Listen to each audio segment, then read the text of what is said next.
বরবটি একটি পরিচিত সবজি। রান্না করে খাওয়ার পাশাপাশি এটি কাঁচাও খাওয়া যায়, তবে বরবটি সাধারণত ভর্তা, ভাজি, ঝোল, তরকারি রান্না করে খাওয়া হয়।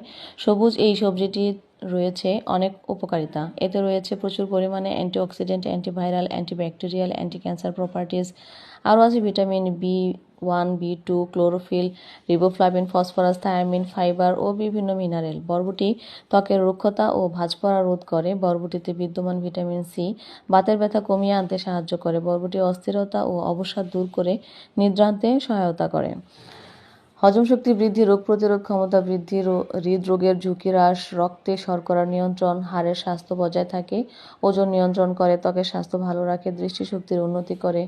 গর্ভাবস্থায় বরবটি খাওয়া মায়ের ও শিশুর স্বাস্থ্যের জন্য উপকারী। বরবটি আমিষ সমৃদ্ধ একটি সবজি। যাদের মাছ মাংস কিনে খাওয়ার সামর্থ্য নেই তারা বরবটি থেকে প্রয়োজনীয় আমিষের চাহিদা পূরণ করতে পারেন। যাদের অস্টিও আর্থ্রাইটিস তাদের জন্য প্রতিদিন বরবটি মহা উপকারী।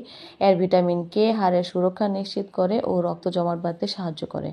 কোলেস্টেরলের পরিমাণ কমিয়ে হার্টের সুরক্ষা নিশ্চিত করতে বরবটিতে থাকা ডায়েটারি ফাইবার এলডিএল কার্যকর। এছাড়া উচ্চ রক্তচাপ, বুক জ্বালাপোড়া প্রভৃতি সমস্যা দূর করে ও প্রচুর পরিমাণে আয়রনের ঘাটতি পূরণ করে। যারা অ্যানিমিয়ায় ভোগে তারা বরবটি খেলে উপকার পাবে। Thank you.